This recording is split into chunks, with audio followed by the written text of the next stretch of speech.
I've been asked to say a few words before the next session, which is about crisis management. And I don't say that because I'm an expert in this, far from it. I think the experts you're going to hear later on sitting here in the front row or in the panel. But I want to approach this subject and introduce it from a different angle, which is from a business angle, because I passionately believe that safety and security is becoming a real business priority. And that's not just in the emerging markets in Africa where we are now, but also in the mature markets as we witness every day. So I think safety and security in crisis management is rapidly moving from what used to be seen as a hygiene factor to become really a competitive differentiator in today's business environment. And when you look at last year and you see that 385 attacks or threats actually happened in the world last year, you can see that our society and our whole business world is faced with a new reality which we have to adapt to. And the Rezidor Hotel Group on November 20th of last year saw this reality happening right in front of our footsteps at the Radisson Blu Bamako in Mali, where this hotel came under an attack, a vicious, senseless attack, which cost 20 lives of guests and employees. And for us, that was certainly a moment where none of us really wanted ever to be in. That's the moment which you dread that you ever have to face as a management team. That's the moment which you prepare for, that you train for, and when it actually happens, everything is different than what you thought. And it hits you at a different moment that you think. So we learned a lot in these days, in these hours, in these weeks after this event. And there are a couple of angles which I'm sure the panel will discuss afterwards in terms of anticipation, in terms of training, in terms of preparedness. But for me, the critical elements were really communication, teamwork, and attitude. These were the three things which allowed us as a management team to face the situation head on and allowed us to reopen the hotel 4 weeks after the attacks only. And one of the individuals who played an absolute crucial role is our area director for safety and security, Tony Johnson, of whom we are extremely proud of, him and the whole team of how they handled these horrific events. And to give you a little bit of a sense of what crisis management is in action, we share with you a little video as an introduction to Mark and the whole panel. Thank you. Good evening. The deafening drumbeat of terror we've been witnessing struck in the former French colony of Mali in West Africa today, and the U.S. State Department has just confirmed an American is among the dead.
Well, gents, thanks for joining us. And we did have a brief discussion earlier, right?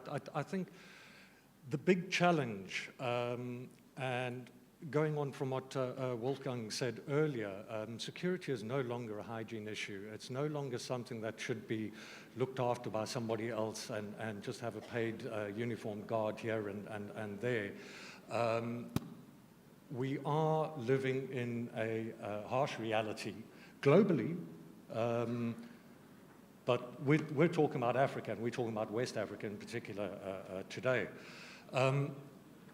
How do we secure a hotel by its very nature, that the business by its very nature invites strangers into the property 24 hours a day, 7 days a week, and a convention like this, albeit a couple hundred people, what happens when there's a major convention of 1,000 people? How do we effectively and efficiently, without upsetting them, this is a hospitality business, we can't be imposing embassy-style security.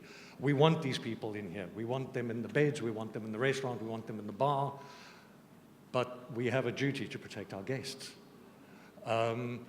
I think, Tony, first, specifically relating to Bamako, and I understand you can't discuss all the details, but give us a sense of what it is you learned and what it is you're doing about it to try and prevent a further attack such as what happened.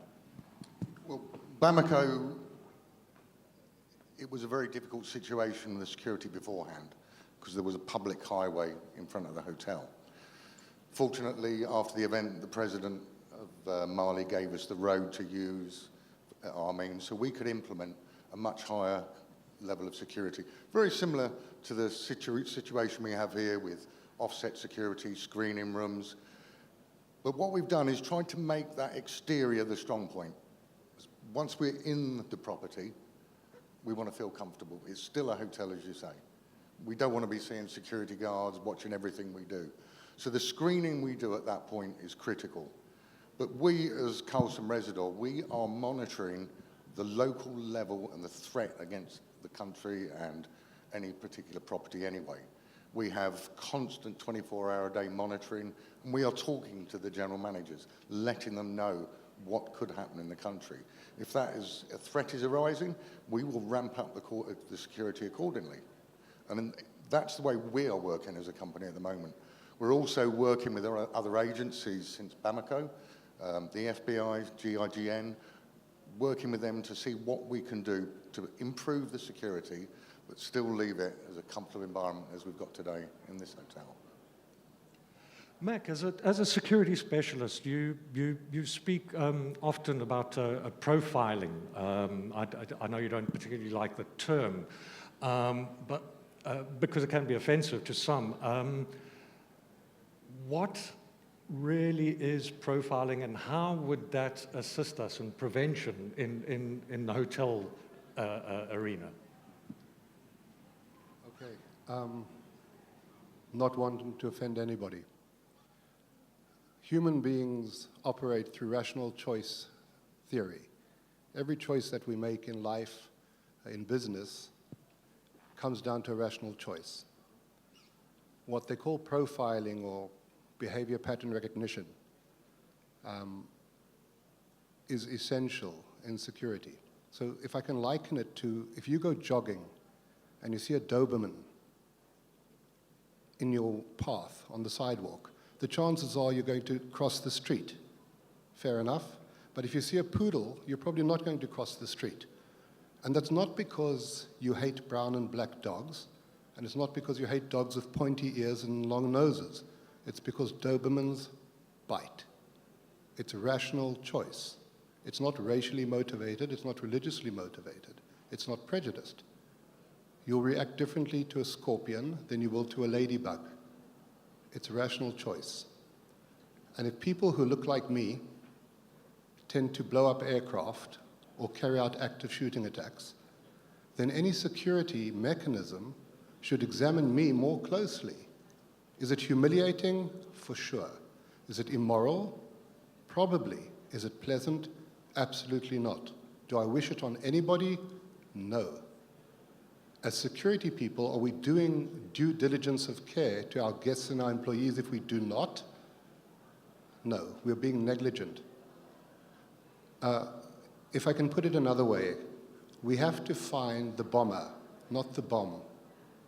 The industry, the aviation industry, the hotel industry, is preoccupied, scanning, looking for the knife, looking for the gun, looking for the bomb. There's always means. You need to find the person. You need to see the indicators that will suggest that this person will carry out a hostile act.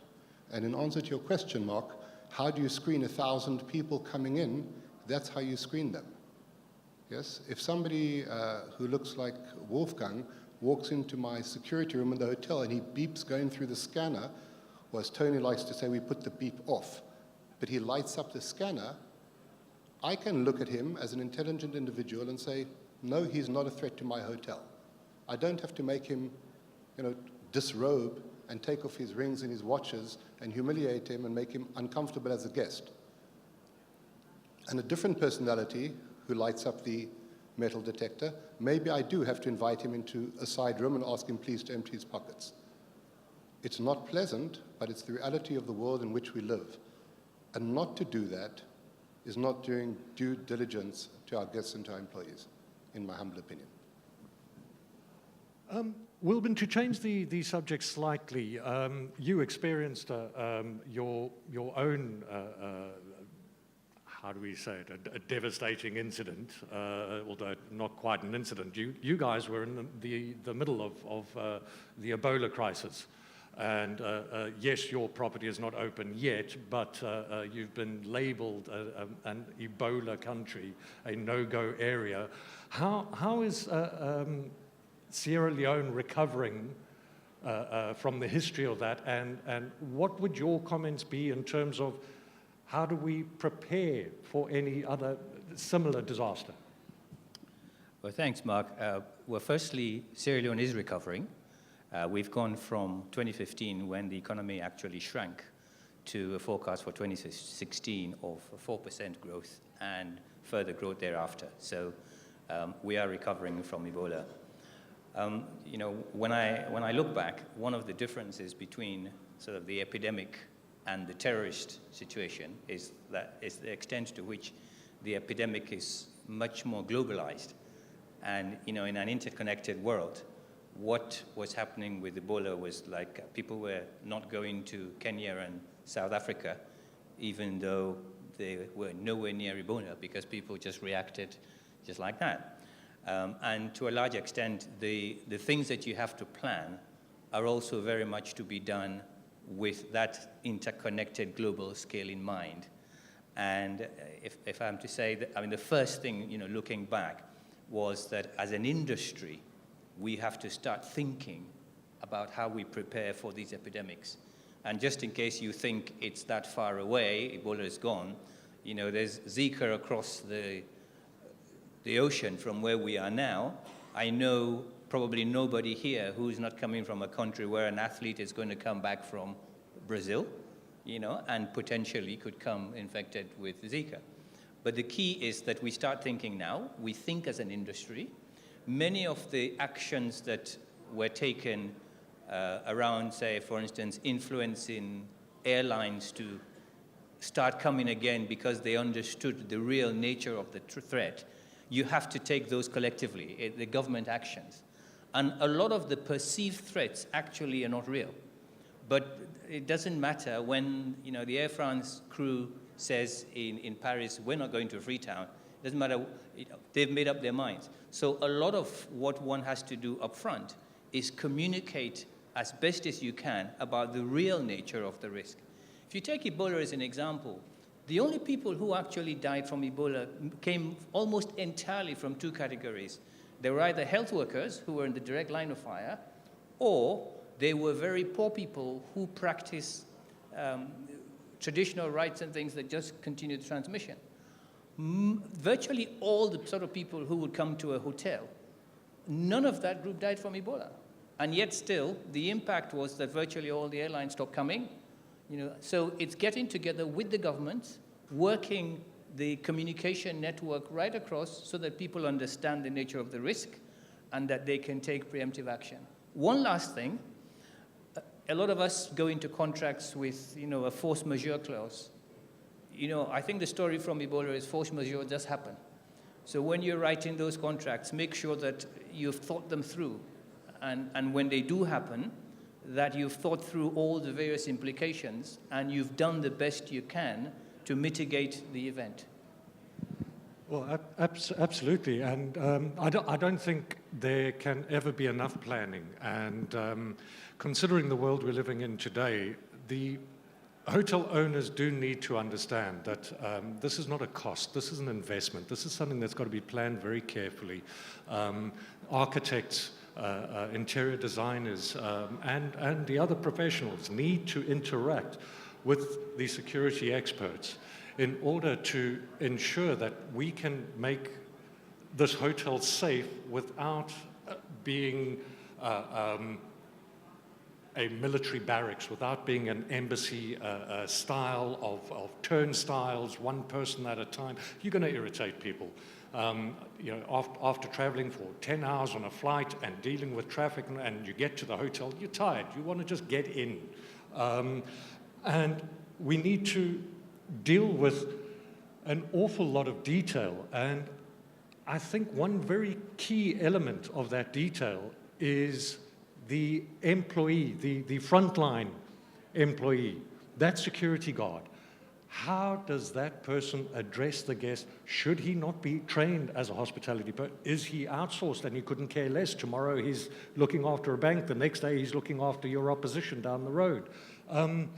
Tony, how do you deal with the training issue of security staff, outsourced, insourced? What do we do with those personnel who, when I drive in, are opening my boot, then they're opening the bonnet? What they're looking for in the bonnet, I'm not too sure.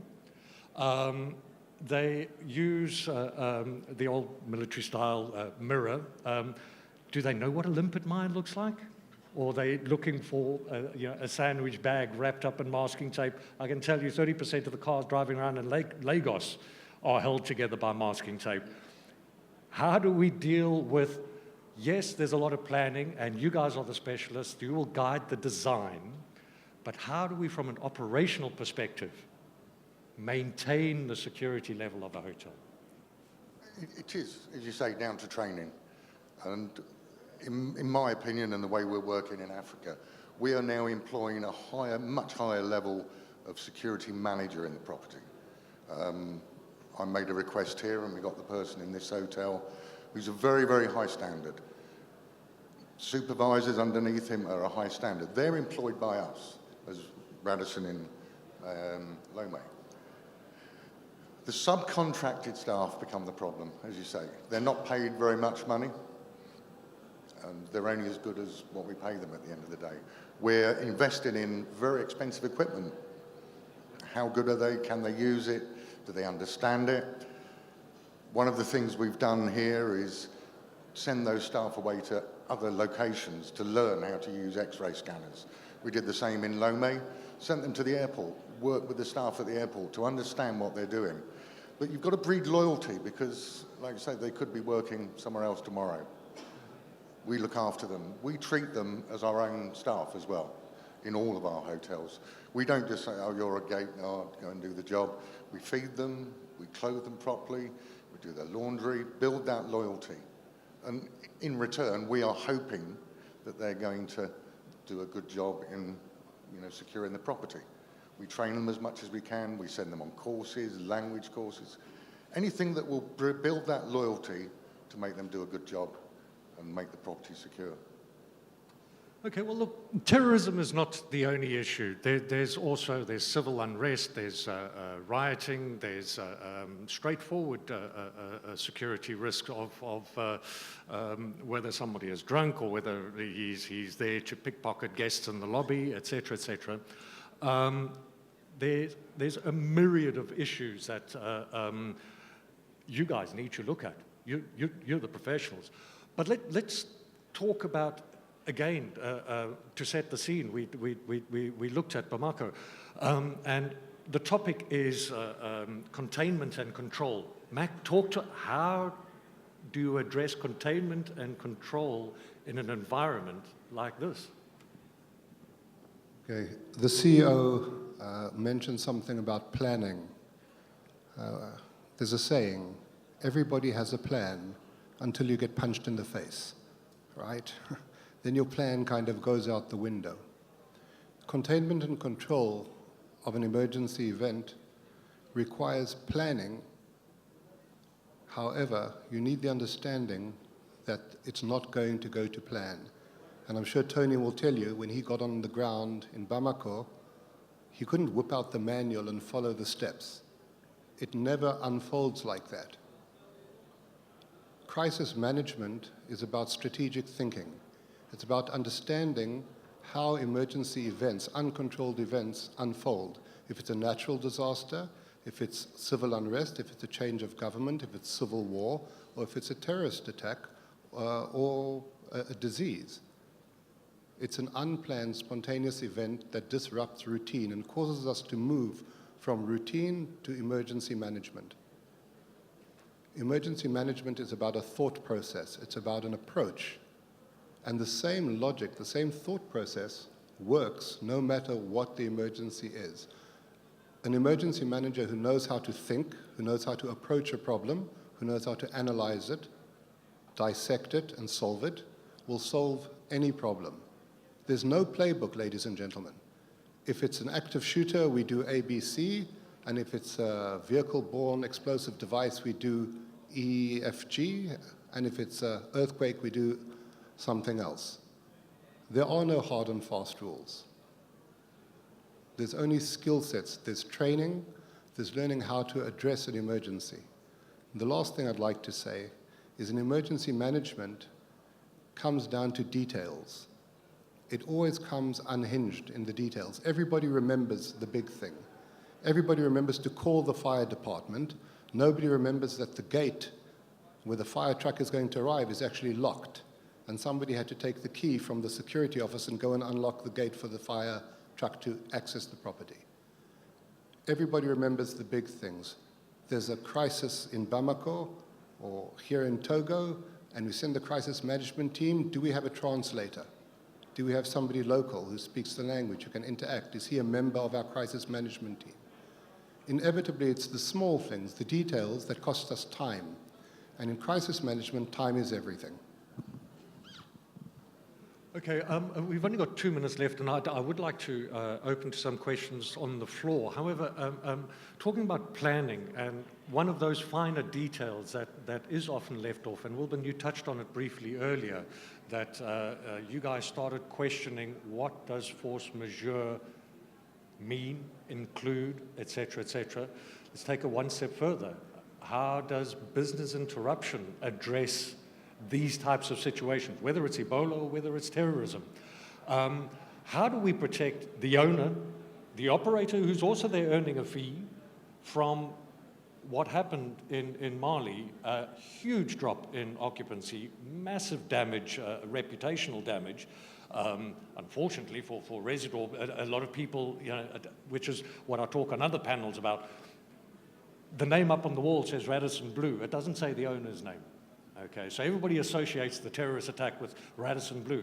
But let's go into that force majeure clause and insurance. How do we deal with business interruption?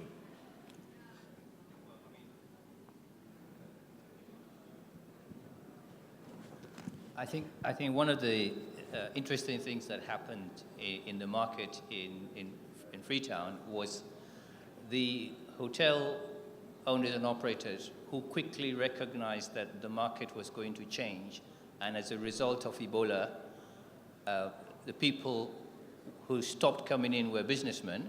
The people who started coming in were the World Health Organization and all the other public health authorities. And the quick ones actually got in touch with them. And some hotels actually had long-term contracts with these big organizations.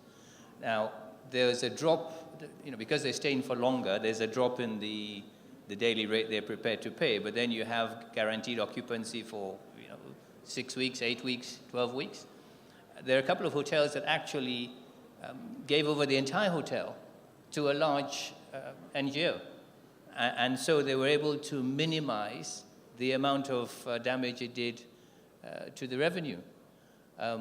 Now, in terms of insurance, of course, it's quite challenging for any insurance company to actually size up the risk for these sort of potential incidents and give you a premium. But I think one of the lessons we learned was to just be on the alert and recognize that the market could change, and those who recognize it quickly actually minimize the damage to their business.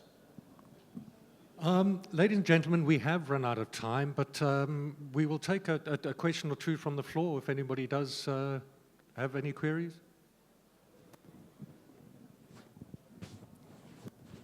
Can we have a microphone in front here, please?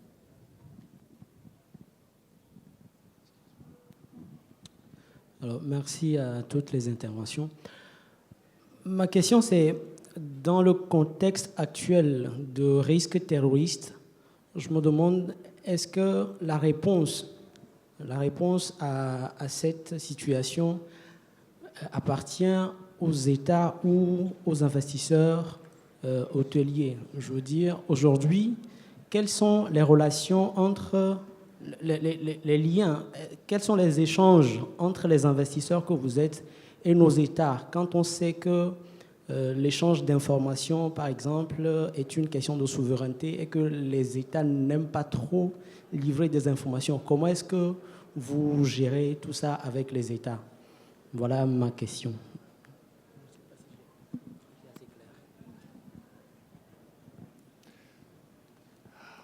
I think that question is often raised in these forums, and I don't recall who said it earlier in one of the earlier sessions, which I thought was quite a pertinent response insofar as government have their own issues and their own interests, and government should be an enabler of an economy, and how would look, Tony and Mac, perhaps you could also add a comment. You said you had a very good reaction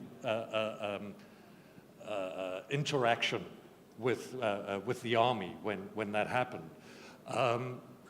How do we engage with government on a level in terms of planning or in terms of operations? How do we secure our guests and our assets? It's purely liaison. You have to meet these people, build a relationship up. I think Wolfgang knows from 2 years ago when we evacuated Libya. I think he was very worried when we were going through the process of actually evacuating our staff.